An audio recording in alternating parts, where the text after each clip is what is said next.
Perfeito. Então, gente, a aula de hoje vai ser uma continuidade do que a gente vem conversando todos esses dias. A gente tem trabalhado gestão por competência, falamos sobre recrutamento e seleção na aula síncrona que eu compartilhei com vocês ontem. E hoje a gente está contando com a participação da Vivian Cabeça, que é a nossa mestranda do GESCOM, e tem conduzido, coordenado muitos processos de recrutamento e seleção por competência dentro do GESCOM. Então, eu pedi para ela para conversar hoje e apresentar para vocês de forma bem prática. Eu falei para ela, Vi, não precisa falar sobre teoria, né, com eles. Eu suponho como professora deles de pote, de instrumentos, de processos e agora de tópicos, que a gente já superou, né, essa fase. Já desenvolveu esta competência, eu espero muito. Pelo menos estava com baixa lacuna na avaliação de competências deles, hein? Então, isso é um sinal positivo.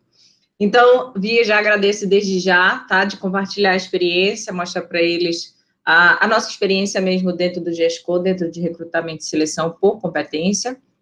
E, gente, fiquem à vontade para perguntar para a Vi, para esclarecer mais como a gente foi fazendo as coisas. Muitos participaram de processos seletivos desses, diga-se de passagem aqui também, né? Então, fique à vontade, eles são todos seus. Muito obrigada.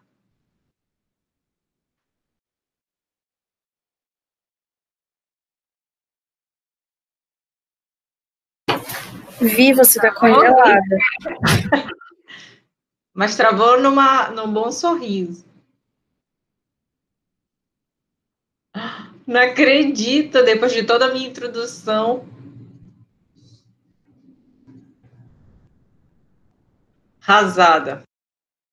Ela falou que a internet dela estava ruim.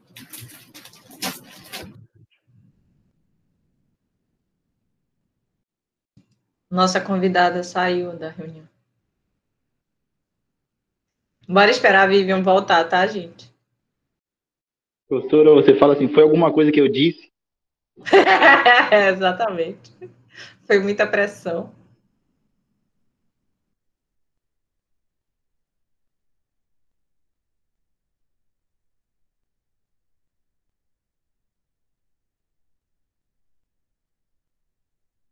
Ficou ótima durante os 10 minutos que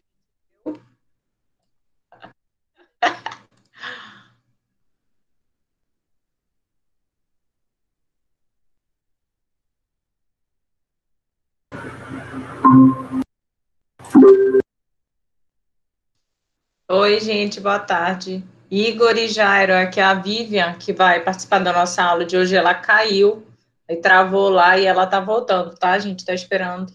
Nos testes funcionou bem, mas na hora H não funcionou. A gente está esperando ela voltar, tá?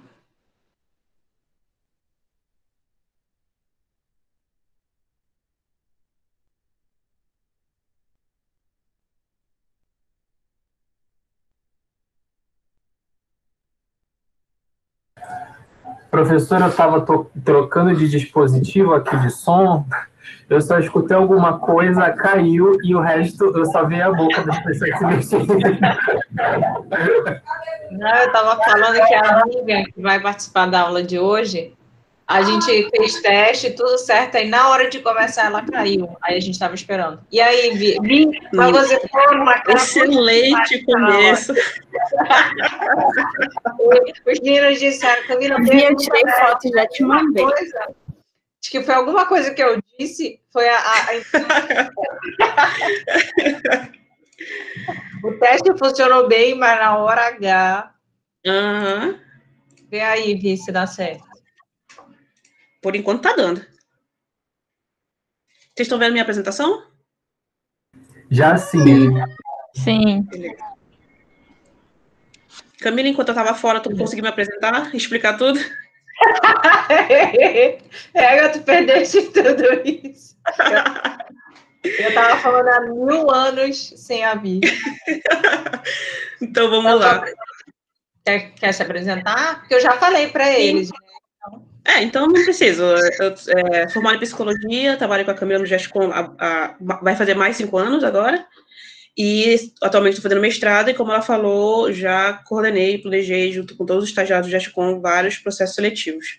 Aí estou aqui para falar um pouco mais dessa experiência prática. Como a Camila falou, ela me explicou, Vivian, ele já tem a teoria, então eu quero que você apresente um pouco para eles sobre a prática. Então, vocês vão ter pouca teoria aqui. A despeito disso, só para lembrar algumas coisas, em algumas situações eu vou trazer vou botar um pouco a teoria, mas não são coisas longas. Vou focar mais nos exemplos que a gente tem do que a gente já fez no GESCOM. Posso começar, Camila? Pode ficar à vontade, Vi.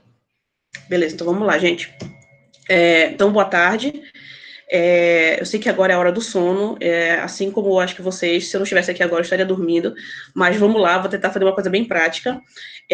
A despeito disso, o meu primeiro slide tem só texto, olha só, né?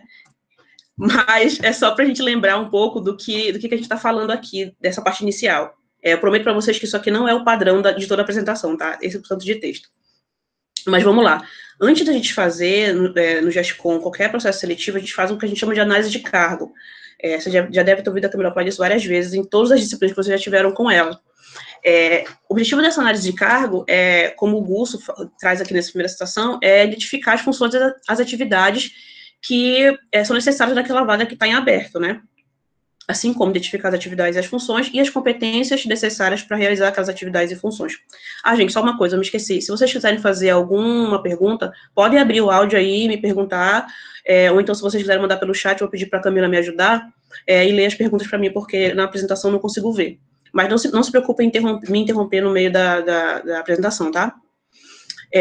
Então, a gente faz, geralmente, em empresas maiores, a gente não tem não precisa ter essa parte de análise de cargo, porque já tem muito bem estabelecido as atividades e funções de cada cargo, assim como as competências necessárias.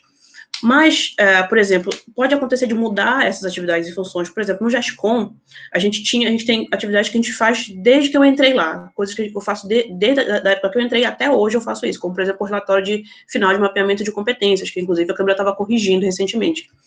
Porém, tem competências novas que surgiram já no GESCOM. Por exemplo, na nossa próxima seleção, a gente provavelmente vai tentar avaliar o nível de inglês dos candidatos, porque a gente precisa que as pessoas produzam conhecimento lá dentro, a gente precisa que as pessoas produzam artigos, produzam materiais didáticos sobre assuntos diversos, e para isso é preciso ler muito e muita literatura internacional. Então, é uma coisa que surgiu agora no GESCOM, uma atividade nova e uma competência nova que os estagiários vão ter que ter no GESCOM, é ter algum nível, pelo menos, inicial de inglês. E também essa análise de cargo é importante porque o que está acontecendo atualmente no mercado de trabalho é que muitas tecnologias e sistemas e máquinas que estão surgindo agora, né, que estão sendo desenvolvidas, essas tecnologias estão ocupando os espaços de algumas atividades que antes éramos nós que fazíamos. Que atividades são essas? Geralmente são aquelas atividades repetitivas, né, muito burocráticas, muito repetitivas, sempre a mesma coisa, nunca muda. Com isso, está se abrindo um espaço para que nós ocupemos novos cargos, surjam novos cargos, surjam novas atividades e funções que só a gente pode fazer, só nós, pessoas, humanos, podemos fazer, coisas que máquinas não conseguem fazer, principalmente trabalhos criativos, de criar e inventar coisas. Então, está surgindo novos cargos que nunca ninguém teve antes, e é preciso descrever esses cargos agora. Então, a fase de análise de cargo está se tornando cada vez mais importante, porque a gente não tem mais cargos estanques que existem há 20 anos, está surgindo um monte de cargo novo. Então, é muito importante essa fase, por causa disso que está acontecendo atualmente na nossa realidade, no mercado de trabalho. E como é que a gente pode fazer essa análise de cargo, né? Definir as atividades e funções que uma pessoa tem que fazer numa determinada vaga. Godin e Queiroga, eles trazem que a gente pode definir essas atividades e tarefas consultando alguém que já executa as atividades, consultando a chefia imediata daquela pessoa, né, que executa as atividades, e também de modo indireto, perguntando para o ocupante desse cargo, ou para aqueles que dependem daquele trabalho daquela pessoa. Principalmente, isso pode ser usado, como eu falei, na questão de cargos novos que estão surgindo, né? Então, quem são as pessoas que vão depender do trabalho daquela pessoa? Vamos perguntar para ela, então, pedir ajuda dela, do que ela precisa da pessoa que ocupa esse cargo. Então, basicamente, a gente faz isso. Então, eu vou falar para vocês agora como é que a gente faz essa análise de cargo de uma forma muito, bem rapidinha, tá? O Gusso, ele traz uma forma bem esclarecedora de descrever atividades e funções de uma determinada vaga. Porque eu falo esclarecedor, a gente fica bem descrito para a pessoa que vai fazer a seleção e o recrutamento, o que ela precisa avaliar nos candidatos, e também para o futuro ocupante dessa vaga, quando ele entrar lá, ele vai saber muito claramente o que ele precisa fazer. Então, ele sugere que a gente descreva o comportamento profissional das pessoas como um sistema de relação entre seus 3 componentes básicos. O primeiro componente são as situações com as quais o profissional vai lidar.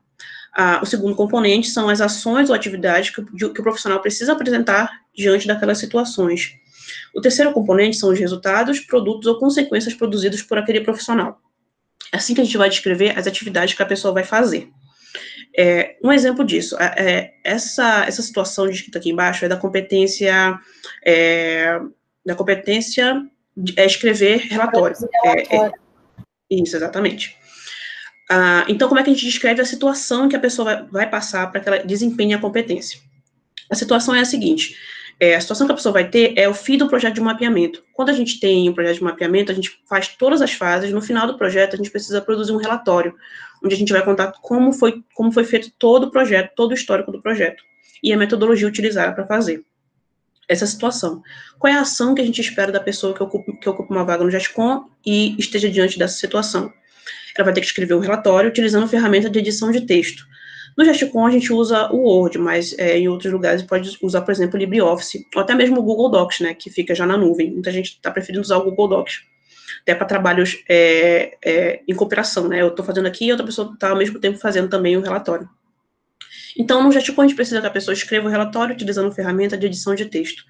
Qual é o resultado que a pessoa vai obter com isso? É um texto escrito dentro da formatação recomendada. Então, a gente geralmente define ou a BNT ou a APA, e a pessoa precisa escrever o relatório, e no final, o relatório precisa estar de acordo com as métricas, né, os parâmetros da APA ou da BNT. Essa aqui, eu vou escrever para vocês depois a competência necessária para dar conta dessa atividade. Outra atividade que a gente tem lá, que o estagiário vai ter que lidar lá no GESCOM, é a seguinte situação. A situação é o relatório redigido. O relatório está redigido, alguém já escreveu o relatório. O que a pessoa precisa fazer? A ação da pessoa. Ela precisa revisar o relatório utilizando a ferramenta de edição de texto, que é o Word. E ela precisa indicar erros a serem corrigidos nesse relatório. O resultado, o produto, é que no final, depois dessa revisão, seja possível identificar quais os erros e coisas que precisam ser modificadas, atualizadas nesse relatório, certo? Para utilizar a ferramenta, é preciso também usar a ferramenta de revisão textual. Eu acho que vocês conhecem, a gente manda para os professores, eles usam a ferramenta de revisão textual para dar de volta para a gente nossos trabalhos, geralmente TCC, essas coisas. Então, essa situação, são 2 situações que a pessoa precisa enfrentar, precisa realizar lá no laboratório. Agora, tendo descritas as atividades e as tarefas que a pessoa precisa fazer, a gente vai pensar nas competências que a pessoa precisa possuir para realizar essas tarefas. A gente tem 2 exemplos, e, consequentemente, a gente tem 2 competências. Agora, como a gente vai descrever as competências necessárias para que a pessoa dê conta daquelas atividades? Primeiro que o nosso conceito de competência aqui é que uma competência é o comportamento observável e mensurável emitido pelo indivíduo em seu ambiente de trabalho para o alcance dos objetivos da organização. Essa citação vem de um artigo redigido, né, feito, elaborado pela nossa excelentíssima professora Camila Ramos e demais autores. Como é que eu vou descrever esse comportamento? Não é só descrever um comportamento, a competência precisa ter, como a Camila já explicou para vocês com certeza várias vezes, 3 componentes, né, que é o verbo mais objeto de ação, a condição e o critério, né? Verbo, objeto de ação, palavra que implica ação, objeto de ação, objeto que sofre ação, condição, a circunstância em que a ação deve acontecer, né? A condição restringe o comportamento, ele deve ocorrer sob determinadas circunstâncias, e o critério é o quão bem algo deve ser feito. Então, vamos ver como é que a gente descreveria competências para dar conta daquelas 2 atividades que eu mostrei para vocês. A primeira competência para dar conta da atividade de redigir relatório seria a competência editor de texto básico. Eu dividi ela aqui, a descrição dela é essa aqui, mas eu dividi ela em todos os componentes da competência. Verbo mais objeto de ação, elaborar textos. Condição, utilizando o programa de edição de texto. O critério é incluindo recursos de formatação e revisão textual, figuras, gráficos e tabelas.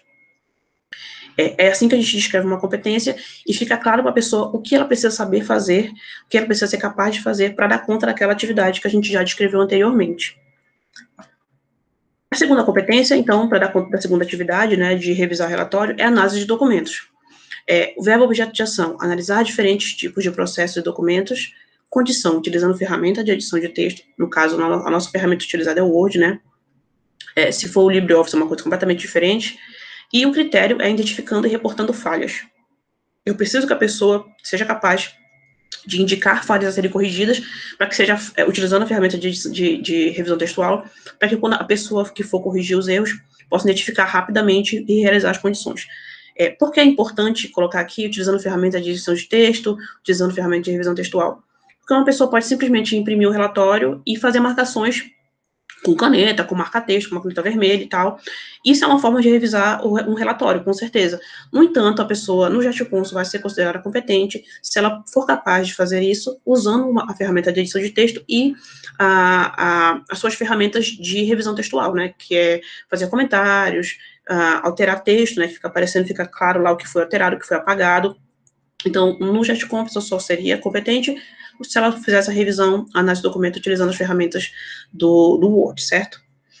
Então, a gente já decidiu, a gente já descreveu as atividades que uma pessoa precisa fazer. Claro que as atividades que uma pessoa em um cargo precisa fazer são muitas outras. Eu estou fazendo só um resumo aqui, para a gente não conseguir manter a atenção no que a gente está fazendo. E a gente já descreveu as competências necessárias para dar conta daquelas atividades, certo? Então, a gente já conseguiu fazer parte, já descreveu parte do que a pessoa que vai ocupar a vaga precisa fazer. Agora, eu preciso pensar no que a pessoa precisa ter antes mesmo, é o pré-requisito que ela precisa apresentar para se candidatar à vaga, não nem para ser selecionada, para ela poder se candidatar à vaga. Aí o Gusto, ele diz assim: nem só de comportamentos profissionais vive a análise de cargo, você ainda precisará identificar outros aspectos importantes relacionados às características do profissional que deverá ocupar o cargo. Ele dá alguns, por exemplo, no GESCOM, quais são os requisitos que a gente estabelece geralmente para as nossas vagas? A pessoa precisa estar cursando psicologia, né? Então, é um requisito de formação. A pessoa precisa estar entre o segundo e o sexto semestre. Então, é outro requisito de formação.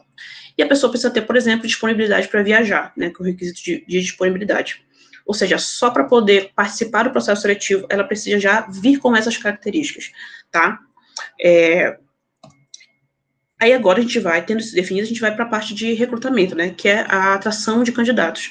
Tendo definido tudo aquilo, a gente vai principalmente utilizar os requisitos para definir, para atrair os candidatos aptos a se candidatarem à vaga, né. A gente tem 2 tipos de recrutamento, como eu acabei de ter explicado para vocês, tem um interno e externo, cada um tem suas vantagens e desvantagens. No GestCon, a gente sempre faz o externo. O interno, geralmente, é mais vantajoso quando a gente tem estabelecido, né, um programa de cargos e salários numa organização. Como o GestCon não é muito grande, a gente não tem um programa de cargos e salários, nem tem muitos cargos diferentes. Então, quando a gente faz seleção, a gente está atrás de mais pessoas, porque tem muito trabalho, precisa de mais gente para contribuir no trabalho. Então, a gente geralmente faz o recrutamento externo. Depois de pensar em qual tipo de recrutamento que a gente vai fazer, a gente precisa tomar algumas decisões sobre a divulgação da vaga, decisões que podem ser muito importantes. Então, a gente tem que pensar sobre o local da vaga, se a gente vai fazer divulgação em locais físicos ou virtuais. No GestCon, por exemplo, a gente geralmente faz em locais físicos, a gente coloca o nosso anúncio nos prédios de aula. Hoje em dia é o Mirante, né? Hoje em dia não, né? Era o Mirante. A gente pode fazer também, a gente geralmente faz por meios virtuais, a gente posta em grupos de Facebook, grupos de WhatsApp, isso tem que ser tomado uma decisão no sentido de onde as pessoas que eu quero atrair, geralmente elas estão circulando, onde elas vão ver essa informação. Hoje em dia, por exemplo, fazer uma divulgação e divulgar em um meio físico vai ser muito difícil de conseguir candidatos, porque, por exemplo, estudantes da UFPA, ninguém está indo para lá, né? Está todo mundo online. Então, seria essencial que a seleção fosse essencialmente virtual, né? Outra decisão é o meio de divulgação. Ou seja, como será apresentado o conteúdo da divulgação, qual é o formato que eu vou usar para divulgar a minha vaga. Eu, por exemplo, já vi situações, divulgações de vaga, que a pessoa manda um texto num grupo de WhatsApp, alguém vai lá, recorta a mensagem, e pronto, aquilo é a divulgação da vaga, uma mensagem recortada de WhatsApp. Enquanto que tem algumas empresas de gestão de pessoas, consultoria de gestão de pessoas, e que elas fazem muito recrutamento e seleção. Então, elas já tem um template de divulgação de vaga. Você vê aquele template, você já sabe que empresa é que está fazendo o recrutamento de seleção, você já sabe onde é que está o nome da vaga, você já sabe onde é que está os requisitos da vaga, então, você vê aquela imagem, quando você se acostuma àquela imagem, que você vê várias vezes, você já sabe de quem é, e é fácil de encontrar as informações. Ou seja, é feito através de imagem, que é também o que geralmente a gente no GestCom escolhe fazer. Outra decisão que a gente precisa tomar sobre a atração de candidatos é o que divulgar sobre a contratante. A Câmara Conselho já falou para você, de anúncio aberto, semi-aberto, até esqueci de trocar aqui, fechado ou fechado. Anúncio aberto, semi-aberto ou fechado. Isso pode ser muito importante porque muitas vezes uma organização ela pode estar querendo contratar candidatos, porém ela está em um processo de expansão e ela não quer que os seus concorrentes saibam que ela está contratando pessoas. Então, ela pede que o anúncio seja fechado, não quer que ninguém saiba quem está contratando. Ou então, uma organização está precisando, ela quer substituir alguém que está numa vaga atualmente, ou seja, a vaga está ocupada, mas ela quer tirar aquela pessoa, pretende tirar aquela pessoa, e já quer fazer o recrutamento e seleção de alguém para ocupar aquela vaga. Então, o anúncio não pode ser aberto, né? Isso já teve até um problema no GestCom com isso, porque a gente fez um anúncio para uma vaga que estava ocupada. E o anúncio era aberto o suficiente para que a pessoa que estava ocupando a vaga, que queriam trocar, ela conseguiu identificar que era a vaga dela e que estavam pretendendo provavelmente trocar ela, de tirar ela da vaga. Então, para vocês terem uma noção de como é importante, isso acarretou um problema, teve que ser resolvido e tal, porque o anúncio era aberto demais e era possível identificar exatamente onde era a vaga. Ou seja, era preciso ter feito um anúncio bem mais fechado e também tomar cuidado com onde a gente estava divulgando o anúncio, né? Outra coisa que a gente precisa tomar decisão em relação à divulgação da vaga é por quanto tempo que a gente vai divulgar a vaga. Muitas coisas podem estar influenciar nesse tempo, inclusive, tipo, o quanto aquela vaga exige uma formação muito específica, então é difícil encontrar as pessoas aptas para participar do processo seletivo, ou então, simplesmente, a gente tem uma data, te dão uma data que a pessoa precisa começar. Então, eu preciso estar com esses candidatos para fazer entrevista até tal data. Aí você vai se planejar toda a seleção de acordo com a data que foi dada.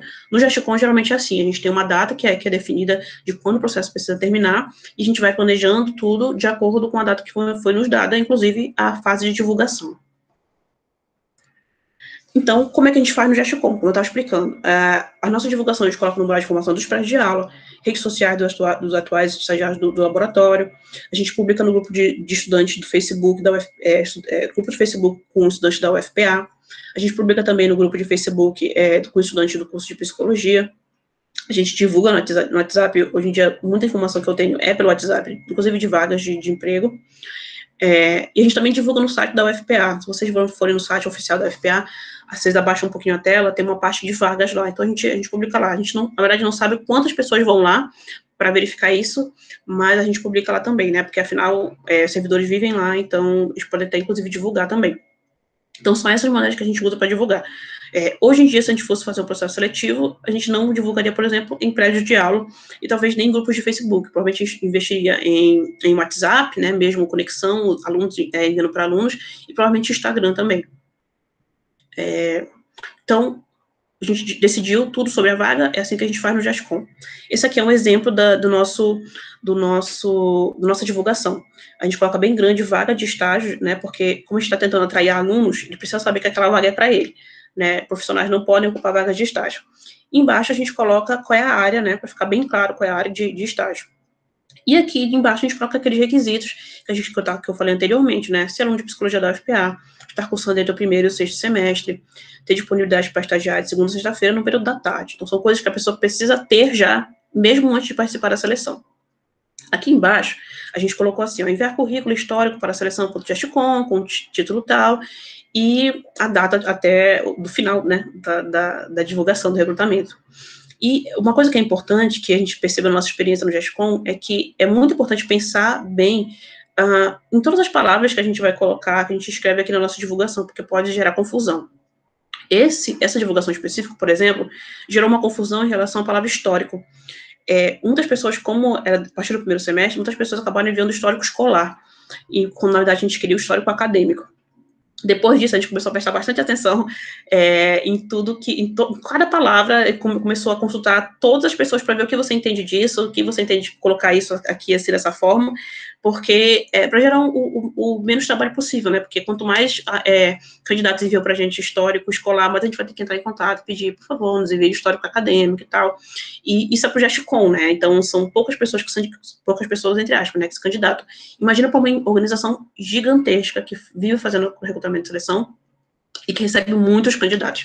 Então, essas pessoas que enviam, por exemplo, ao invés de enviar o histórico acadêmico, que era o que a gente queria, se a gente fosse grande demais e elas enviassem o histórico escolar, ninguém entraria em contato para pedir o histórico acadêmico, porque as pessoas não têm tempo numa empresa grande. Então, é melhor ajudar o candidato, deixar bem claro o que você exatamente quer, os documentos que você exatamente quer dele, né? Eu já vi muitas divulgações de vaga que não deixa claro o que fazer. Eu já vi uma divulgação de vaga que no início coloca um e-mail e depois coloca assim, entre no nosso site para se candidatar. Aí você fica na dúvida, o e-mail está aqui para quê? É para enviar o currículo? Porque geralmente a gente envia um currículo por e-mail. Então fica confuso. Se não for para enviar para e-mail nenhum, não coloca nem e-mail. Ou se é para enviar por e-mail e não para entrar no site para se candidatar, coloca envia o currículo por e-mail. Isso pode gerar confusão. Depois que a gente atraiu os candidatos, a gente planejou a divulgação, a gente fez a divulgação, tal qual o exemplo do GESCOM que eu acabei de mostrar, a gente vai começar a receber os currículos. Então, a gente vai começar a fazer a triagem de currículos. O Gusto explica que, na triagem de currículos, a gente verifica se as pessoas atendem às exigências mínimas para vagas, que são aqueles requisitos que a gente falou, a partir da sua formação ou histórico profissional. Aqui é um exemplo de como a gente faz a triagem de currículos na GESCOM. A gente coloca coloca no Google Planilhas, cada linha aqui é um candidato, que eu apaguei o nome, as colunas são os requisitos que a gente pediu lá nos requisitos que estão na divulgação da vaga. E a gente vai colocando aqui o histórico de todos os candidatos, para saber, inclusive, quem não passou e quem passou. Então, na primeira coluna aqui, a gente tem o semestre no qual a pessoa se encontra, que era um dos requisitos, e na segunda coluna, o turno no qual a pessoa estuda. Vocês podem perceber que tem 2 candidatos aqui que não se enquadram nos 2 requisitos mínimos para continuar na seleção. Uma pessoa está no 8º semestre e a outra pessoa está no turno da tarde, sendo que o turno da tarde é o horário em que a pessoa teria que trabalhar, então ela precisava estudar de manhã. Assim, a gente não esquece, se a pessoa perguntar, não fui chamada e tal, o que aconteceu, a gente sabe o que aconteceu, tem um histórico aqui, e mantém tudo organizado. Dificilmente isso acontece de alguém não entrar, não atender um dos requisitos, né? Vocês podem ver aqui, tem muitos mais candidatos embaixo aqui, e só 2 não atenderam os requisitos, mas isso é um processo simples no GESCOM. A gente tem só 2 requisitos, né? Mas empresas maiores geralmente têm requisitos de quanto tempo de experiência uma determinada área tem que ter, quanto tempo de experiência fazendo determinada atividade a pessoa tem que ter pós-graduação, às vezes tem que ter uma pós-graduação específica, então isso aqui pode aumentar, aumenta quanto mais complexo é o cargo. No GESCOM, a gente consegue fazer isso de uma forma bem simples, a gente precisa de 2 colunas para fazer a triagem de currículo, porque a gente tem basicamente 2 requisitos chaves, né, que a pessoa precisa obedecer para poder participar da seleção. Aqui, eu colocava essa imagem, que eu já dei essa aula de recrutamento e seleção 1 milhão de vezes, e eu colocava essa imagem aqui é de um post do Facebook, em que um candidato, ele descobriu que estava usando o currículo dele, no lugar onde ele participou da seleção, né, usaram o currículo dele para colocar uma informação, um anúncio numa privada para dizer que não era para usar. Né? E, tipo assim, os dados dele estão todos ali, o nome, provavelmente telefone, endereço, tudo escrito ali. Alguns anos atrás, quando eu apresentava essa imagem, eu explicava para as pessoas que era preciso ter respeito com os dados da pessoa, né? Vai saber o que as pessoas podem fazer tendo acesso a esses dados. Só que, atualmente, isso adquiriu uma outra dimensão. Não é só falta de respeito, agora é contra a lei. Em 2018, foi promulgada a Lei Geral de Proteção de Dados Pessoais, que é apelidada de LGPD. E a lei, ela dispõe sobre o tratamento de dados pessoais, com o objetivo de proteger os direitos fundamentais de liberdade, de privacidade e o livre desenvolvimento da personalidade da pessoa natural. Todos os áreas de recursos humanos de todas as empresas, eles estão precisando se adaptar a essa lei, porque a gente tem muitos dados dos empregados, não só quando a gente faz o processo de recrutamento e seleção, que as pessoas não mandam os currículos, o currículo tem a rua, o prédio, o apartamento da pessoa, mas também das pessoas que estão atualmente empregadas. A gente precisa ter cuidado, não só com as pessoas que estão se candidatando e que nunca vão trabalhar na organização, ou que não vão trabalhar naquela oportunidade, e com as pessoas que estão lá dentro da organização. Então, fazer isso aqui agora, esse tipo de coisa que foi relatado nesse post, é contra a lei. Atualmente, a gente está numa fase de adaptação à lei, então não está ocorrendo sanções para quem não está obedecendo à lei. Mas, com o tempo, isso vai ser cada vez mais importante. A gente precisa ter muito cuidado com os dados que a gente tem de todo mundo, inclusive, principalmente de candidatos, né? Então, são muitos, né, que acabam se candidatando a uma vaga. Como isso aqui é uma coisa muito nova, inclusive eu não sei o suficiente ainda sobre isso, eu trouxe 2 dicas de vídeo que falam sobre a LGPD e recursos humanos. A primeira dica de vídeo é esse vídeo aqui, 6 passos para adequar o RH à LGPD. Foi um webinar que foi promovido por uma instituição chamada Lugar de Gente. Eu gostei muito desse webinar. Assim, foi muito... Eu estava fazendo alguma outra coisa enquanto eu estava escutando o vídeo e, assim, o vídeo é tão interessante que nem precisa ficar... Não dá nem sono. Nem precisa ficar sentado assistindo. Você vai ouvindo o bate-papo, vai aprendendo bastante. E aí, só que esse vídeo aqui, ele é um vídeo que, como vocês podem ver ali embaixo, no lado esquerdo, ele é não listado. Então, se você for no canal do Lugar de Gente, não vai aparecer lá esse vídeo, porque precisava se inscrever num evento e tal, e eles mandavam um link. Mas se vocês pegarem, eu vou mandar isso aqui em PDF para vocês, aqui embaixo está o link para o vídeo, né? Os vídeos não listados a gente só consegue ter acesso quando alguém nos dá o link. Se vocês clicando aqui, vocês vão ter acesso ao vídeo, e recomendo bastante que vocês assistam, que é bem interessante, porque isso vai atingir... Oi? É permitido por lei a gente acessar esse vídeo? Sim, é porque foi nos dado o link, mas não tem restrição de divulgação, entendeu? É porque eles querem que fique bem num negócio bem fechado, sabe? Porque o que acontece? Quando a gente se inscreve nesses eventos, são promovidos por essas empresas, Lugar de Gente, e outras empresas que eu vou, inclusive, mostrar para vocês lá embaixo. E antes de se inscrever, eles pedem os nossos dados, eles pedem o nosso nome, pedem o nosso e-mail, o nosso telefone, eles pedem o nome da nossa organização, eles perguntam quantos empregados tem na organização, qual é a nossa função na organização. Então, eles pedem os dados porque eles têm interesse nos nossos dados. Eles querem saber os nossos dados para nos oferecer produtos. Então, por isso que é assim, porque se ficar aberto, todo mundo vai assistir, eles não vão ter os nossos dados. Se eles fecharem, eles vão ter os dados das pessoas que vão querer se inscrever e vão poder mandar e-mails, divulgando a empresa, divulgando produtos, mas é basicamente por isso que eles fecham, entendeu? Porque você é obrigado a se inscrever. Quando você é obrigado a se inscrever, você dá os dados para eles. Aí eles sabem quantos funcionários tem na sua empresa, eles têm o teu telefone, eles podem estar em contato para oferecer produtos. Eu já sou macaca velha de me inscrever nesses eventos, e eu sempre coloco um telefone falso, porque eu não quero que ninguém me contate, porque eu não tenho dinheiro para comprar os produtos deles. Mas eu quero saber, eu quero participar do evento. Então, eu geralmente dou o meu e-mail, o que acaba me fazendo aprender muita coisa, porque por mais que eles encham a gente de e-mail, tem muita coisa interessante, como, por exemplo, esse webinar aqui, foi bem interessante, e eles já me mandaram outro e-mail, me convidando para um outro evento que eu já me inscrevi, que vai falar sobre métricas de RH, que está acontecendo, inclusive, agora, vai acontecer 3 horas da tarde. Então, são coisas que me interessam, acabam, no fim das contas, me interessam também. Então, é legal ter esse acesso. Manda o link. Eu vou mandar para vocês. Então, é por isso que é fechado. Não sei quem foi perguntou, mas é por isso que é fechado. Eles querem os nossos dados para depois ver. Foi a Evelyn. Não, quem perguntou se podia acessar o link. O Jairo. Ah, tá. Pois é, por isso, Jairo, porque eles querem saber quem somos nós para oferecer produtos para a gente. Se eles abrirem para todo mundo, eles não vão poder ter esses dados para saber o que agora oferecer para a gente. Agora eles já sabem o truque da Vi, porque está gravado, e eles já vão saber. Não, gente, mas usem, porque o tanto que eu aprendo, porque, tipo assim, o Gesticom não é grande o suficiente para usar esses produtos que eles oferecem. Então, a gente não vai comprar isso, eu não vou comprar isso. Então, eu não tenho por que dar meu telefone para eles, eu não quero conversar com as pessoas, tá? Então,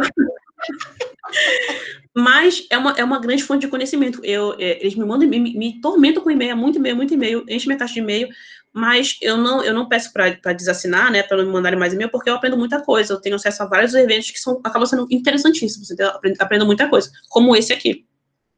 A gente teve até uma aula, Vi, sobre indicadores de desempenho voltado à gestão de pessoas, que eu gravei para eles. Provavelmente a direção que vai ser esse de métricas em gestão de pessoas. Sim. Inclusive, esse de métricas é a mesma palestrante, a Sara também. Legal. Como eu gostei dela nesse aqui, acho que esse próximo vai ser muito bom também. Maravilha. E aí tem uma outra dica de vídeo também, esse é um canal que eu gosto bastante, que é o canal do Neo Desenvolvimento, é uma empresa que foi criada por esse rapaz aqui na esquerda, que é o Felipe Dias. Ele é analista do comportamento e psicólogo. Ele criou o Neo Desenvolvimento, que é uma consultoria de gestão de pessoas. E ele fez também o que ele chama de N-Talks. Isso aqui tá aberto, tá, gente? Não é não listado, vocês podem ir lá no canal, tá tudo aberto. Tem vários temas muito legais que ele discute lá. E nesse aqui ele falou com o pessoal, com advogados, o pessoal da Ethos, sobre a mudança de cultura, o papel dos gestores e do RH em relação ao LGPD, porque não é só a área de recursos humanos, vai ter toda uma mudança gigantesca em toda a organização. Posso dar até um exemplo para vocês. Por exemplo, o meu pai ele trabalha numa empresa de vigilância. Então, ele está estudando sobre a LGPD também. Ele não é da área de RH, mas ele está estudando. O que acontece? Ele ouviu uma situação que aconteceu lá de um dos seguranças verem... tem muitas câmeras, né, obviamente. Um dos seguranças viu uma situação engraçada através da câmera. Alguém caiu, alguma coisa assim. E ele pegou esse vídeo e ele divulgou nas redes sociais, simplesmente, divulgou, acho que por WhatsApp e tal, e a pessoa do vídeo, acho que ainda não descobriu, mas se ela descobrir, isso é uma violação gigantesca do dado da pessoa, porque imagem é dado. Então, esse tipo de coisa não pode acontecer. Então, é realmente uma mudança de cultura. As pessoas vão ter, por exemplo, na empresa do meu pai, as pessoas vão ter que saber que elas não podem fazer esse tipo de coisa, porque isso vai acarretar um processo para a organização. Não podem divulgar os dados da pessoa, imagem é dada. Não tinha nem me tocado disso quando estava conversando com ele, mas imagem é dada, um dado pessoal. Então, é uma mudança geral de cultura que vai ter que ocorrer. E nós, do RH, a gente guarda muitos dados importantes para as pessoas. Então, a gente precisa, tá todo mundo procurando se readequar, porque a gente tem um papel importante nisso. Inclusive, não só de guardar dados, mas de mudar a cultura de uma organização, né? Então, aqui também tem um link. Se vocês por exemplo, né, teve, no nosso caso específico, os testes, as fichas de registro, isso tudo, a gente só pode fornecer se for via judicial, se for exatamente determinado. Caso contrário, a gente não pode fornecer, me dá aqui o resultado do meu teste, não sei o quê. Não podemos. Então, isso tudo é altamente sigiloso, bem específico da nossa área de psicologia. Exatamente. Inclusive, por exemplo, como eu mostrei aqui para vocês, isso aqui, nosso recrutamento, nossa triagem, tá tudo capado aqui, não pode aparecer o nome de ninguém aqui, isso aqui é o dado da pessoa, é sigiloso, entendeu? Então, é preciso tomar muito cuidado com isso. E, por exemplo, em questões de apresentação, como eu estou fazendo aqui agora, a gente fala eu estou falando sobre situações reais que aconteceram, avaliações reais que aconteceram. Então, são pessoas reais. Então, eu preciso cuidar dos dados dela, né? Então, são essas duas dicas de vídeo, do N-Talks também, se vocês clicarem aqui, quando eu mandar o PDF, vocês vão ter acesso ao vídeo, e é isso. Então, a gente terminou a parte de fase de recrutamento, a gente atraiu o que a gente precisava atrair, se a gente fez tudo certo, a gente atraiu os candidatos aptos, né, a nossa vaga, porque pode acontecer da gente não conseguir atrair candidatos aptos, só candidatos não aptos, né, aí não acontece seleção. E qual é a primeira coisa que a gente precisa fazer para começar o processo de seleção? A gente vai primeiro definir o que a gente vai avaliar, o que a gente vai procurar observar durante a seleção. E é muito importante essa situação do observar. A gente só pode avaliar aquilo que a gente pode observar. Isso faz com que a gente possa fazer um processo seletivo justo, né? Se eu for inventar critérios que só está na minha cabeça e que é um achismo, eu posso cometer injustiças, né? Então, a gente vai definir o que a gente vai observar. O Gusto, ele diz que depois de definir as competências, é importante decidir quais são os aspectos ou variáveis relevantes que precisam ser observados em relação a cada um desses comportamentos que a gente definiu. Aqui eu tenho dois exemplos das duas competências que a gente já vem falando desde lá do início, do que a gente definiu que a gente queria observar. Então, na competência editor de texto básico, aqui na primeira célula, a gente diz assim, elaborar texto de Word, em Word, texto corrido, texto em formato de perguntas. A gente queria que a pessoa elaborasse um texto corrido, não um texto em formato de perguntas. E a gente definiu uma nota que a pessoa ia ter se ela atingisse o nosso critério ou não. Quem elaborasse o texto corrido, que era o que a gente queria, ganhava 1 ponto. Quem elaborasse o texto em formato de pergunta, que era o que a gente não queria, ganhava 0 pontos. A segunda coisa que a gente queria em relação à competência editor de texto era a formatação do texto, de acordo com as especificações que nós repassamos no início do teste. Então, a gente queria que a pessoa colocasse o tamanho da fonte, de acordo com o que a gente tinha falado, quer dizer, escolhesse a fonte certa que a gente tinha pedido, o tamanho da fonte, alterasse o parágrafo de acordo com o que a gente pediu, fizesse o espaçamento de acordo com o que a gente pediu, obedecesse ao número de linhas que tinha sido pedido, e também alterasse a margem do documento de acordo com o que a gente pediu. Era isso que a gente queria observar no que a pessoa, na competência de tom de texto básico. Aí, embaixo, a gente tem a competência análise de documentos, a gente também definiu o que a gente queria observar. Então, a pessoa tem que identificar falhas. A gente colocou no documento diversas falhas, né, que a gente colocou intencionalmente, e a pessoa precisava identificar cada uma delas. Só que ela precisava fazer duas coisas, ela precisava identificar a falha e também reportar a falha, utilizando a opção de revisão textual, como eu estava explicando para vocês. Então, era isso que a gente definiu que a gente queria observar que as pessoas fizessem em relação a essas duas competências. Dificilmente vai existir uma discordância de pares em relação a se a pessoa usou a revisão textual ou não. Então, essa que é a importância do observável. Dificilmente as pessoas vão discordar sobre um mesmo critério.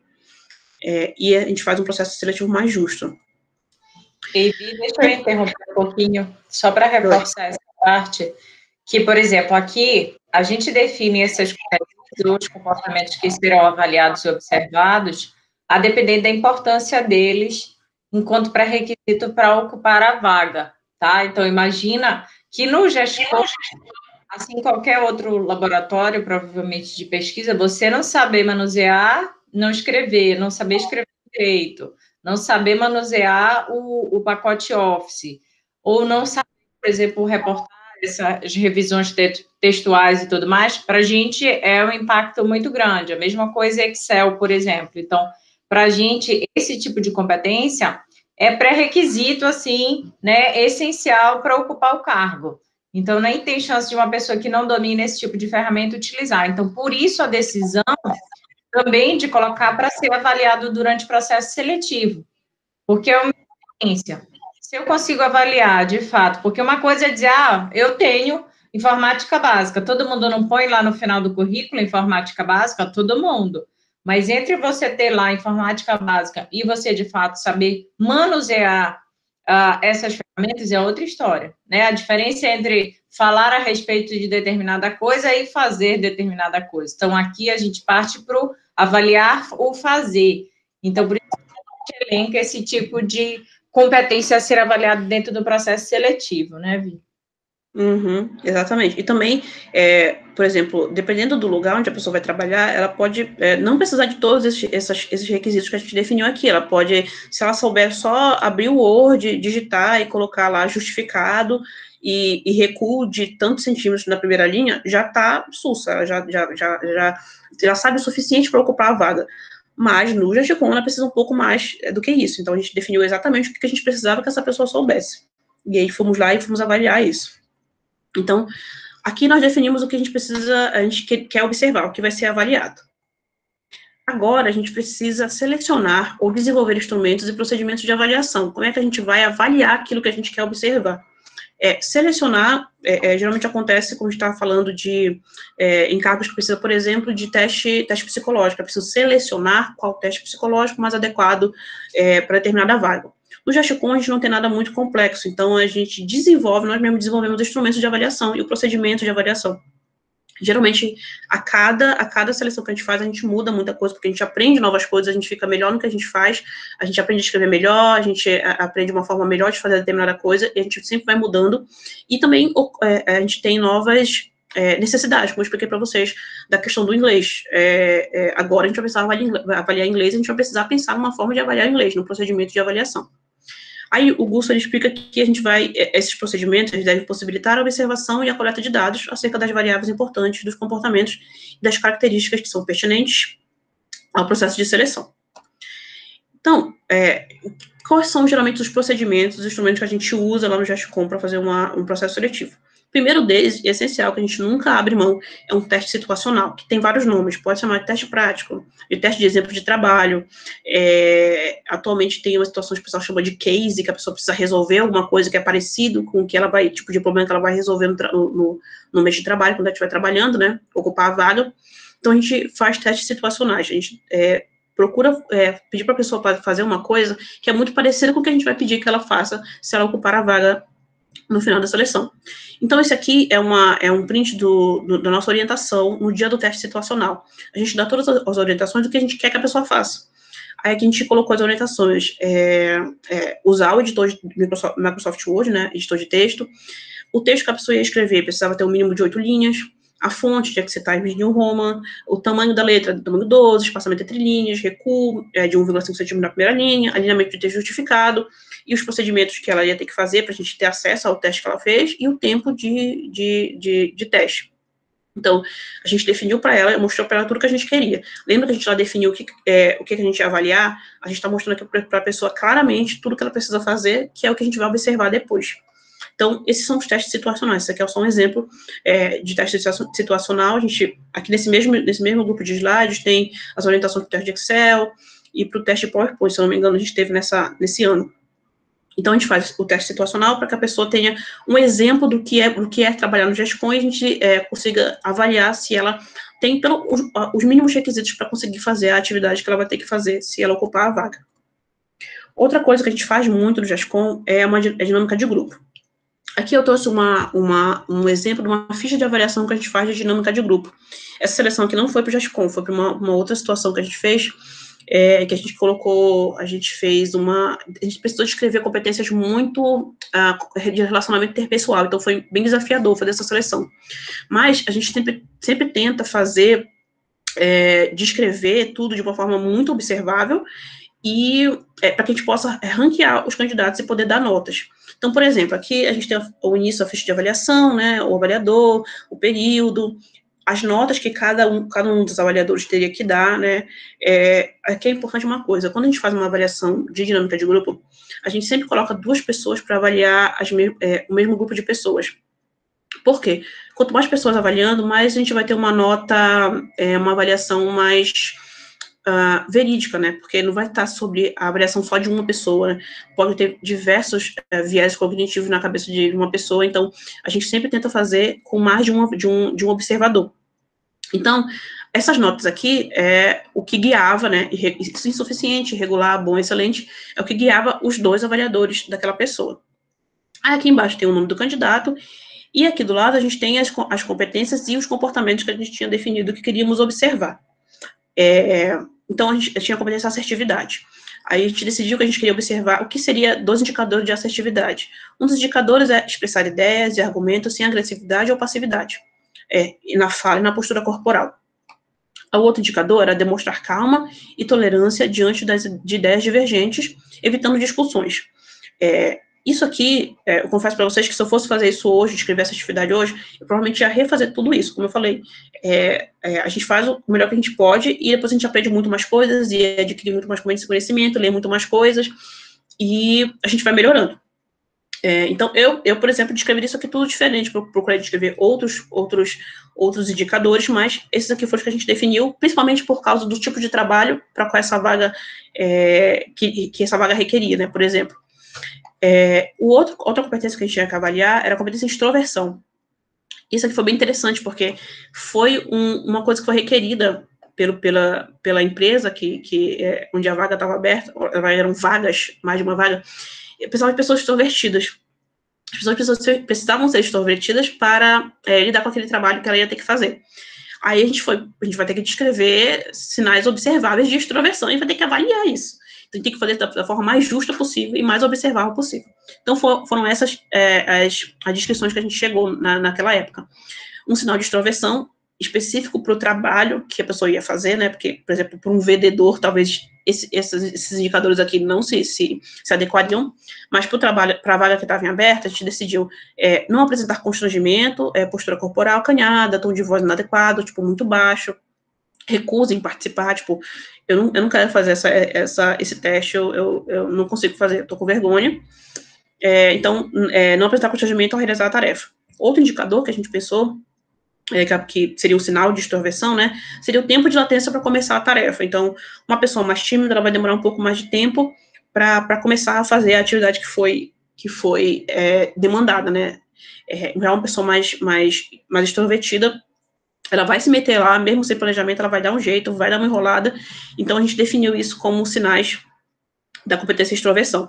Então, como eu estava falando para vocês, a gente precisa definir coisas que são observáveis. Por exemplo, tempo de latência para começar a tarefa.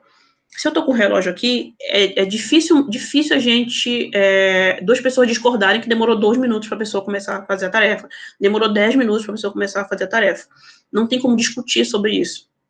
Então, esse é o objetivo. Se a gente tem mais de dois avaliadores, a gente precisa definir coisas que eles não entrem em desacordo, seja tão fácil de avaliar, que os dois conseguem avaliar sem fazer perguntas, sem ficar em dúvida se é isso ou aquilo. Então, isso é um grande desafio, principalmente nessas situações aqui que eu estou falando, que estou mostrando, de dinâmica de grupo, porque são competências que podem se demonstrar de diversas formas. A gente precisa ver como observar aquilo e como avaliar aquilo que é importante para aquela vaga. Por exemplo, a competência de extroversão provavelmente não seria necessária no GESCOM, a pessoa não precisa ser extrovertida para estar no GESCOM, mas ela precisa, por exemplo, saber fazer o que eu estou fazendo aqui com vocês, fazer uma apresentação para várias pessoas. Não necessariamente eu preciso ser extrovertida para isso. Claro que uma pessoa extrovertida se daria muito melhor, seria muito melhor nisso, mas não necessariamente. Então, dinâmica de grupo é um dos procedimentos que a gente não abre mão no GESCOM, e como a gente tem tempo, a gente faz dinâmicas de grupos, porque o que eu ia falar para vocês uma das coisas que define as fases que a gente define para um processo seletivo é o tempo que a gente tem. No GESCOM, geralmente, a gente tem um tempo considerável, um tempo que dá para fazer todas essas fases aqui, e também a gente tem muitas pessoas para fazer as fases. Então, no RH normal, geralmente tem poucas pessoas, a gente enfrenta isso em todos os nossos projetos com os órgãos públicos, porque são poucas pessoas, e geralmente eles nos chamam para fazer o trabalho, porque eles não dão conta de fazer isso, imagina, com um órgão inteiro, um mapeamento de competências, um processo seletivo. Então, eles pedem a nossa ajuda, tem muitas mãos lá para ajudar. Então, o tempo que a gente tem disponível define o que a gente vai conseguir fazer no processo seletivo. Às vezes, uma dinâmica de grupo não vai ser factível de ocorrer num processo seletivo, mas, geralmente, que ninguém abre mão, é exatamente a entrevista. Lá no GESCOM também a gente sempre faz entrevista. E na entrevista que a gente faz no GESCOM, é que a gente chama de entrevista por competências ou comportamental. Nessa entrevista, a gente investiga 3 características do relato de um candidato, que a gente apelida de CAR.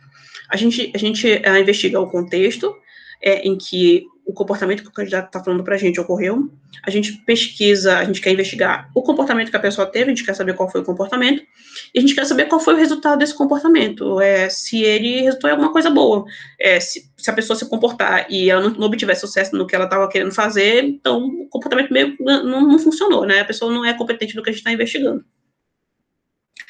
Aqui eu trouxe alguns exemplos de perguntas que a gente elaborou para investigar algumas competências específicas em alguns processos seletivos. Então, a gente está tentando investigar a competência flexibilidade. A pergunta que a gente elaborou. Você consegue lembrar de alguma situação em que sua opinião entrava em conflito com a opinião de outra pessoa e vocês precisavam chegar a um acordo sobre isso? A segunda pergunta, como você resolveu isso? Ou seja, qual foi o resultado? O que você fez? Alguma situação, explica a situação, o que você fez e qual foi o resultado. Foi resolvido, né? Uma outra pergunta que a gente fez também foi investigando a competência de trabalho em equipe. A gente elaborou a seguinte pergunta: já ocorreu de alguém do seu grupo ou da sua sala solicitar sua ajuda? Como foi a situação? Aí daqui a gente ia costurando até descobrir qual foi a situação, qual foi o comportamento e qual foi o resultado. Então, no GESCOM a gente faz entrevistas estruturadas. A gente elabora perguntas e todo mundo procura fazer, pelo menos, as mesmas perguntas para todos os candidatos, né? E também a gente coloca várias pessoas para entrevistar. A gente define o que a gente espera da resposta do candidato e tem mais de uma pessoa avaliando se a resposta do candidato atendeu o que a gente está querendo que atenda. Mais uma vez, mais de uma pessoa observando. Eu já li em algum livro que a pessoa explicando que, como eu estava falando para vocês, o RH das empresas, muitas vezes, são muito pequenos, tem poucas pessoas. Então, o que a pessoa no livro sugeriu? Treinar os gestores, por exemplo, o gestor que está da área que está solicitando a vaga, e pedir para ele te ajudar a participar no processo seletivo, pedir para ele te ajudar, por exemplo, na entrevista. Você faz a entrevista, você pergunta, você avalia e ele avalia também. Ou até mesmo na dinâmica de grupo. Então, definir esses critérios que a gente quer ouvir, é preciso definir os critérios que a gente quer ouvir na resposta do candidato, e, de preferência, ter mais de uma pessoa escutando a resposta e avaliando se a resposta atendeu o que a gente está querendo. Uma das coisas importantes aqui, né, existem vários tipos de entrevista. Como eu falei para vocês, a entrevista por competência, o objetivo dela é pesquisar comportamentos passados do candidato. Então, saber se ele já se comportou daquela forma, se ele já apresentou aquele repertório anteriormente. A pressuposição da entrevista por competência é comportamento passado prevê comportamento futuro. No entanto, existem muitas pessoas que, por exemplo, fazem a entrevista que a gente chama de situacionais. É uma entrevista que a gente pergunta uma situação, que é uma suposição, se aquilo acontecesse, desculpa, como a pessoa agiria. Aí, eu lembrei desse artigo aqui, que é bem interessante, eu achei fantástico, que os pesquisadores desenvolveram uma escala para medir mentira nas entrevistas. Aqui, mais uma vez, eu coloquei o link aqui, vocês vão baixar o artigo direto da minha nuvem de arquivos, porque é um artigo fechado, né, bloqueado. E aqui, já na introdução, né, no resumo do artigo, olha o que eles colocam aqui, que está marcado. Foi descoberto que perguntas sobre comportamento passado são mais resistentes à mentira do que perguntas situacionais, como eu falei para vocês. Perguntas que falam sobre uma suposição. E uma coisa bem interessante também é que fazer perguntas de follow-up aumenta a probabilidade de mentira. O que é follow-up? Ficar fazendo perguntas e perguntas e perguntas e perguntas a mais do que aquilo que foi determinado. Aumenta a probabilidade da pessoa mentir. Então, basicamente, é mais fácil mentir sobre algo que talvez acontecesse do que sobre algo que aconteceu. Além disso, a maneira como eu vejo a entrevista comportamental é que investigando o comportamento passado, a gente sabe se a pessoa apresentou o comportamento nas situações parecidas com o que ela vai encontrar no trabalho. Então, se ela me relata que ela já apresentou aquele comportamento em uma situação parecida com as quais ela vai enfrentar no trabalho, eu sei que muito provavelmente ela vai se adaptar ao trabalho, à vaga que ela está se candidatando, porque ela já esteve em situação parecida. Agora, se eu fico perguntando sobre suposições, sobre o que ela faria se... ela pode dar uma resposta fantástica, mas eu não sei se ela se comportaria exatamente assim quando ela estiver na situação, porque é uma situação, é uma suposição, né? Ela não está me relatando algo, uma situação em que ela já esteve em um contexto parecido. Então, por todos esses motivos, a gente usa entrevista comportamental e investiga o comportamento passado dos nossos candidatos. Então, a gente fez, como eu falei para vocês, no GESCOM a gente faz teste situacional, a gente faz dinâmica de grupo, a gente faz entrevista. Depois que eu tenho todos esses dados, eu defini o que eu vou observar, eu defini o procedimento, eu coletei dados, fiz instrumentos para coletar dados, coletei os dados. O que a gente vai fazer agora com esses dados dos candidatos? Primeiro, a gente vai analisar os dados. Como a gente faz isso no GESCOM? A gente coloca, mais uma vez, uma planilha do Google. Como nós somos muitos trabalhando ao mesmo tempo nisso, a gente precisa trabalhar de forma compartilhada. Enquanto eu estou fazendo, as outras pessoas estão fazendo também. Então, é sempre no Google que a gente recorre. Então, aqui, a gente tem as informações de todas as pontuações que os candidatos alcançaram e quem foi aprovado e quem não foi.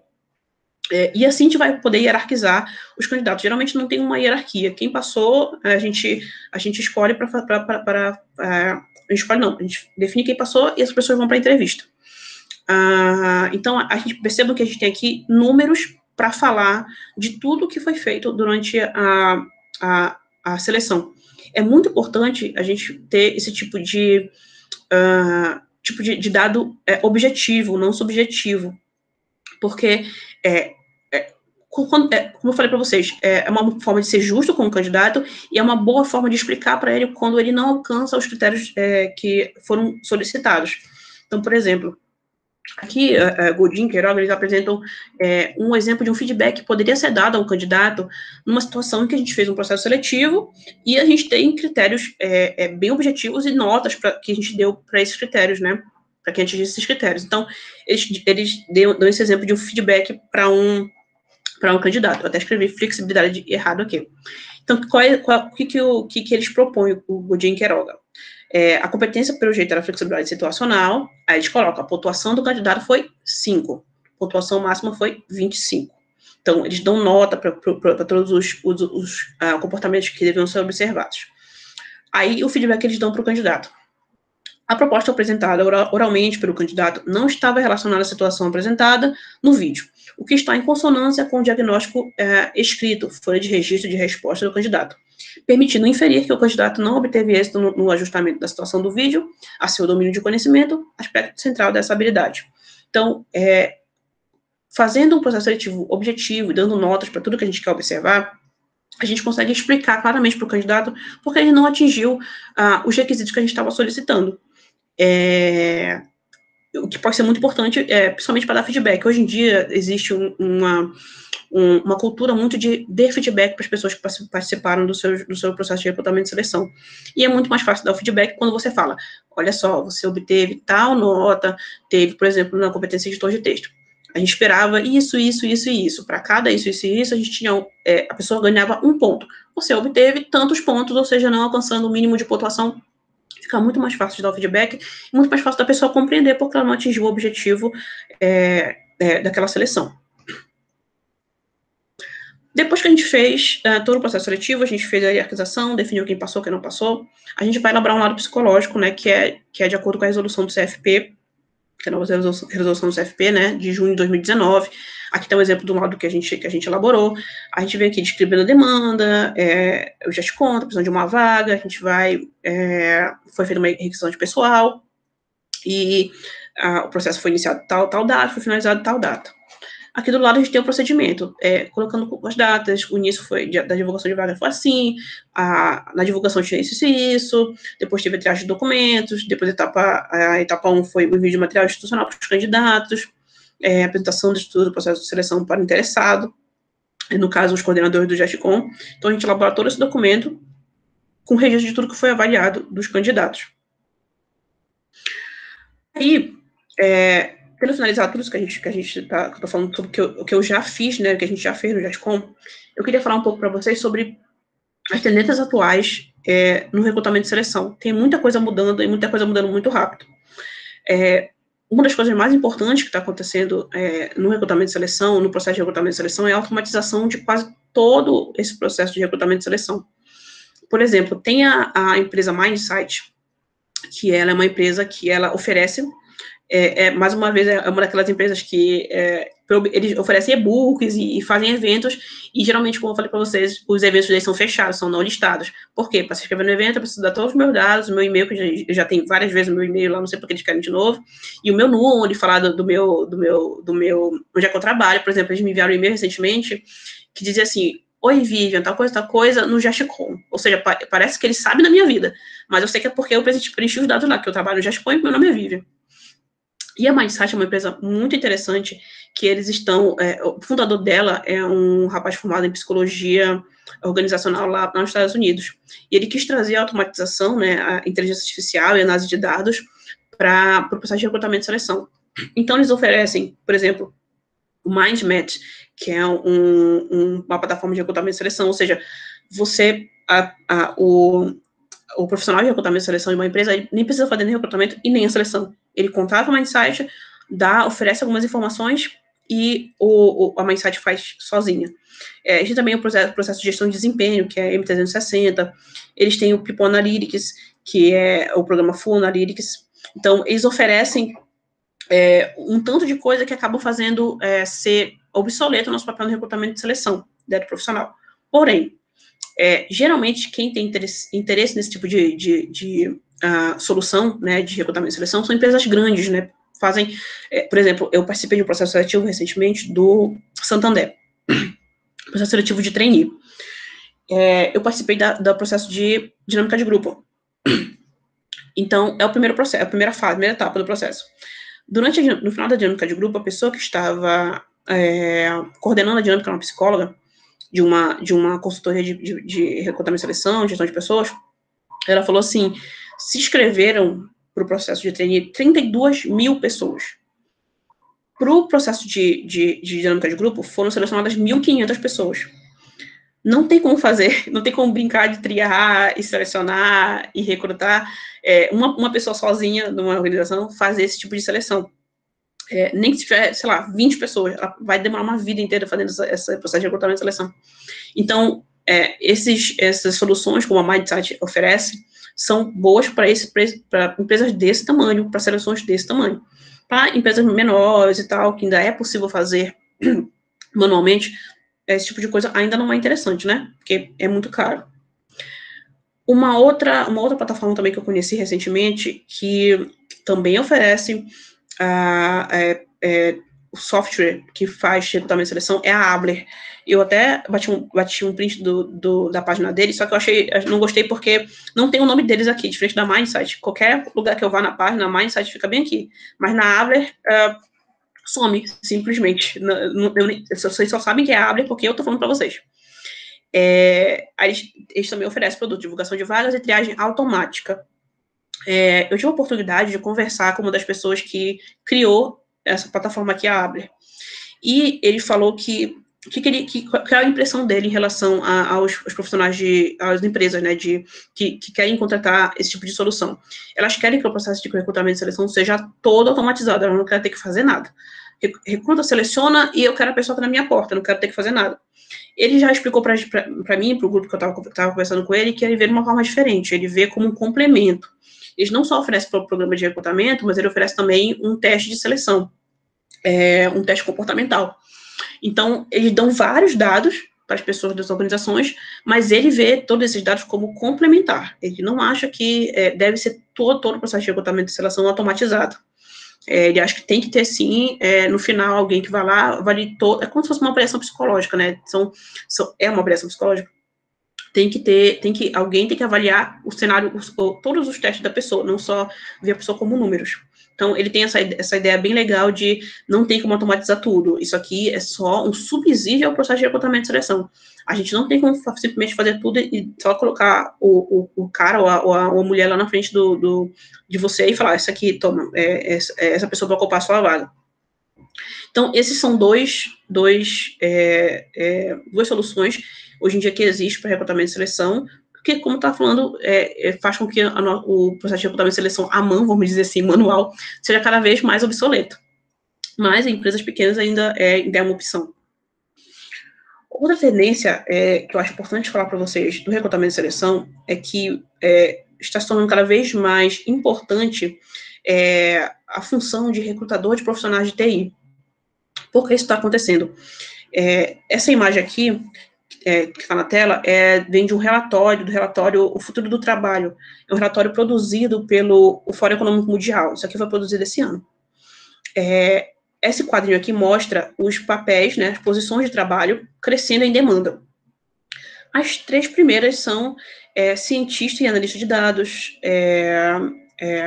especialista em inteligência artificial e machine learning e especialista em big data. Ou seja, está crescendo em demanda vagas para posições para a área de TI, como eu estava falando no início, muitas vezes são vagas novas, e precisa de gente para recrutar essa galera, precisa de gente para definir os comportamentos a serem observados, as competências, como vai ser o processo. Então, uma coisa que está se tornando muito comum é a pessoa ser especialista em recrutar profissionais de TI. Uma das coisas que a pessoa precisa saber, por exemplo, é ter uma noção de TI, ter uma noção de programação, por exemplo. Então, isso é uma coisa que é um objetivo meu. Eu vou aprender mais sobre programação, porque é isso que o mercado está querendo. Pessoas que saibam recrutar profissionais de TI. E quando você vai recrutar um profissional de TI, você precisa saber um pouco do que ele está falando, você precisa entender um pouco a linguagem dele, entendeu? Então, não dá mais para ser só psicólogo e aplicar teste psicológico e fazer um processo de recrutamento e seleção, você tem que saber um pouco de informática, saber um pouco, principalmente de programação, porque o cargo de recrutador de profissionais de TI está crescendo em demanda, tá? E para finalizar, para concluir, na verdade, não é para concluir ainda, é um perigo da automatização. Eu estou falando toda hora aqui, a automatização e tal, tudo está sendo automatizado, está sendo obsoleto. Porém, aconteceu uma situação que eu nunca vou esquecer dessa situação que aconteceu na Amazon, que é bem interessante, mostra como a gente não está tão obsoleto assim. Basicamente, a Amazon, ela programou uma inteligência artificial para fazer o recrutamento dela. Toda aquela situação que eu expliquei para vocês, definir requisitos, avaliar os currículos para ver se está tendo os requisitos, a Amazon queria automatizar isso, através de uma inteligência artificial. O que eles fizeram? Eles pegaram os currículos das pessoas que acabaram passando em seleções passadas e estão trabalhando na Amazon, pegaram os currículos e pensaram assim, vamos pegar os currículos de quem passou, porque nos currículos de quem passou tem as informações do que as pessoas que estão se candidatando precisam ter para passar, né, para estar aqui dentro. Então, eles deram esses dados para a inteligência artificial criou critérios lá, com base em todos os dados que ela recebeu, e ela criou os critérios dizendo, bom, eu vou pesquisar esses critérios aqui para saber, para fazer o recrutamento.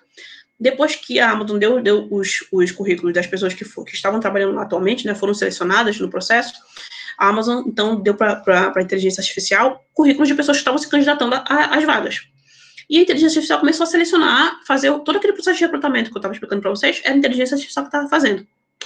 O que aconteceu? Depois de um tempo, as pessoas perceberam que a inteligência artificial estava excluindo mulheres do processo de recrutamento, estava excluindo mulheres para passarem para a próxima fase, que é a seleção.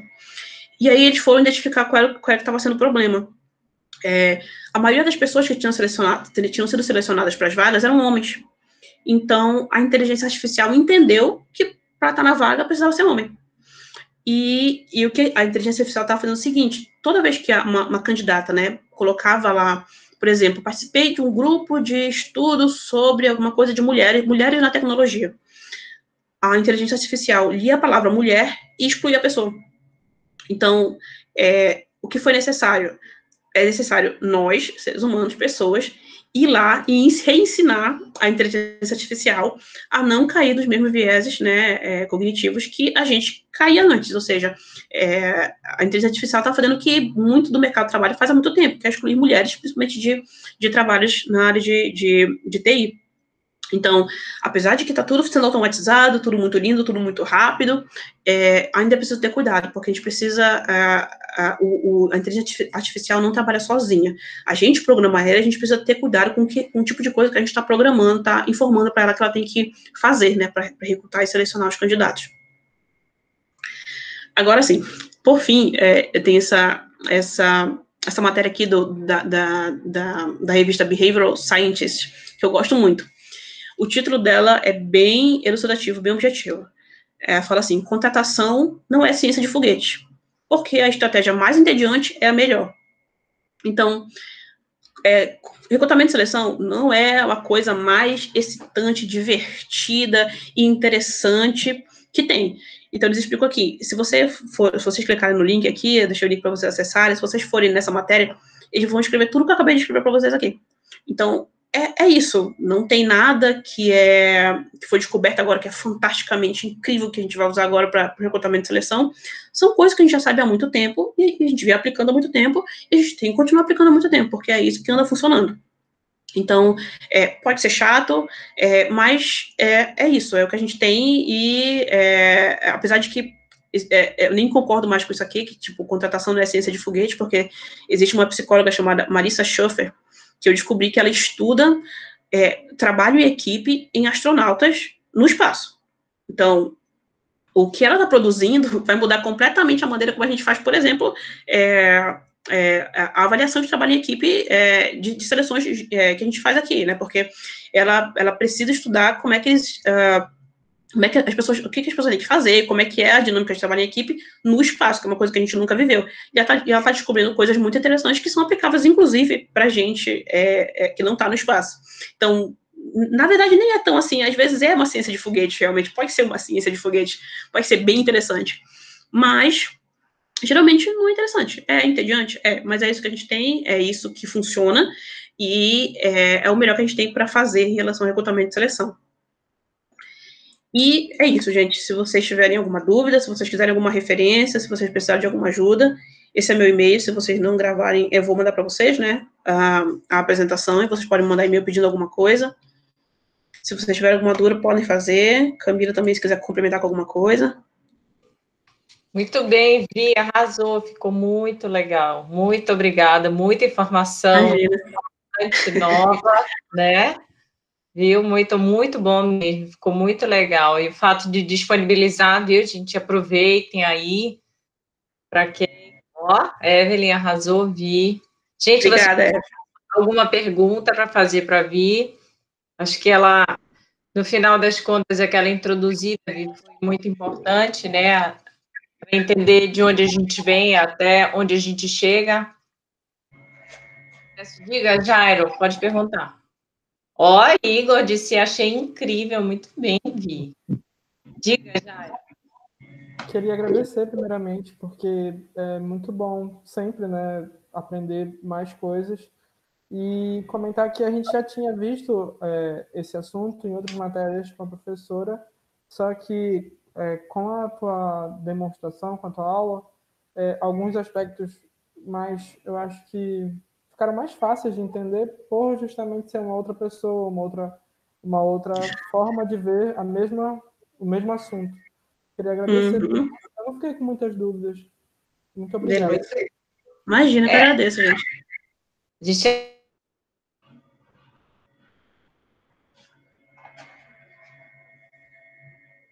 Nada, tá, Vi?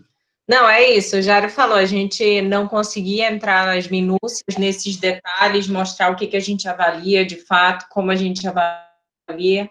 A gente nunca eu tenho aproveitado a disciplina que é justamente para mostrar isso para eles, né, de forma bem prática, como as coisas acontecem, como a gente deve conduzir, porque muita informação, né, para as disciplinas teóricas, então a gente está aproveitando e tendo essa oportunidade, então, graças, de um lado, à pandemia, a gente tem a oportunidade de trazer pessoas de fora, mesmo a experiência da VIA, o conhecimento da VIA, a gente já fez isso com outras pessoas também, que é uma outra visão sobre a coisa, né, trazendo de uma forma diferente, para deixar ainda mais claro o que a gente vem conversando em tantas disciplinas, né?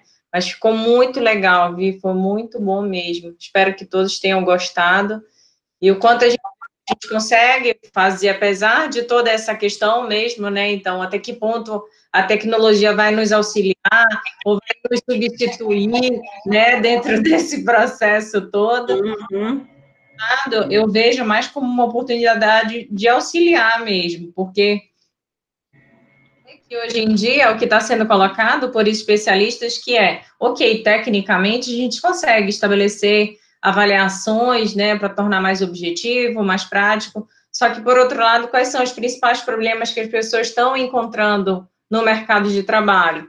É mais do viés comportamental. E que é muito difícil você estabelecer padrões ou métricas tão rebuscadas que a máquina consiga observar e avaliar todos esses aspectos. Então, subjetivo algumas vezes, complexo que a gente sabe que as coisas são, então, não é tarefa simples. Então, acho que não vamos perder para as máquinas nesse quesito, mercado de trabalho, a gente só tem que se reinventar, né, usar a tecnologia a nosso favor, então, sair mesmo, tudo que a gente puder automatizar para focar, então, não vamos perder muito tempo na parte de triagem, mas vamos fortalecer a parte de avaliação, porque a chance da gente acertar, ter profissionais mais próximos do perfil que a gente precisaria é maior, né? Então, exatamente, Camila. O que os relatórios, o que as pessoas, as instituições estão pesquisando e estão mostrando, somente o Fórum Econômico Mundial, é exatamente isso. A gente vai perder algumas atividades, mas a gente vai ganhar outras, e são atividades muito mais interessantes do que ficar fazendo triagem, ver se a pessoa tem isso, se ela está em tal semestre. Então, isso é trabalho chato, burocrático e tal. Vai nos sobrar as coisas mais interessantes que a gente vai poder contribuir muito mais, tanto para a pessoa quanto para a organização. Como, por exemplo, a gente pode escrever um feedback, a inteligência artificial fez toda a avaliação e tal, a gente vai e escreve o feedback do que a gente viu. Uma coisa que só a gente pode fazer, a inteligência artificial não pode fazer, né? Sim. Ó, o Igor tá falando, cara, já fui entrevistado por ela, teve até roleplay.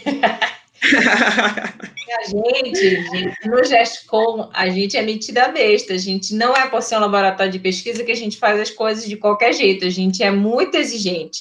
E eu me coloco nessa posição que eles sabem que essa parte de recrutamento e seleção, eu particularmente gosto muito, e sempre a gente faz algo muito estruturado. As meninas estão aqui, trabalham comigo há muito tempo, então a gente faz algo mesmo, até porque a gente quer formar exatamente esses profissionais dentro do GESCOM, mas também fazer seleções que sejam compatíveis, né, como a Avi disse, que dê uma tranquilidade para quem está participando, de que não é qualquer critério que está sendo utilizado, não é, eu sempre brinco, não é a vizinha, né, o sobrinho da minha vizinha que está precisando, não, a gente não usa esse tipo de critério no GESCOM. Apesar de ser um laboratório de pesquisa, a gente quer formar futuros profissionais sérios da área de gestão de pessoas. Então, se a Vi hoje vem apresentar isso para vocês, é porque, de fato, a gente coloca muito isso no GESCOM, que a gente quer bons futuros profissionais. Então, a gente leva muito a sério todo esse processo. E quem já participou, né, alguns de vocês, o Igor mesmo já falou, sabe que não é de qualquer jeito, a gente faz algo bem estruturado. Gente, muito... A gente é chato, muito chato. a gente é muito chato nisso. Mas é porque a gente quer uma coisa boa, né? Mas vocês veem o quanto é importante esse processo todo, que envolve a vida e a expectativa das pessoas, isso é muito importante. Gente, queria agradecer, Vi arrasou, foi muito legal a sua apresentação. Depois manda para que eu compartilhe com eles, ponham lá na nossa sala virtual, né, de aula, a gente compartilha lá. Queria agradecer muito a sua disponibilidade. Eu estava ainda dando tanto trabalho para ela e exigindo, e ela vindo para minha aula. Gente, aí eu vou sair daqui e fazer o que você me mandou fazer, né? Exato, é assim que a banda toca no GESCOM. Gente, muito obrigada, boa tarde para todos, se cuidem, tá? Que a gente está chegando aí final de semana, Natal, ano, semana que vem temos a nossa última aula ao vivo antes do Réveillon e do Natal, ok? Beijo, Vi, beijo para todos. Obrigada, gente. Boa tarde. Até semana que vem, beijo. Vou parar a gravação aqui, que eu já esqueci. Tchau, boa tarde.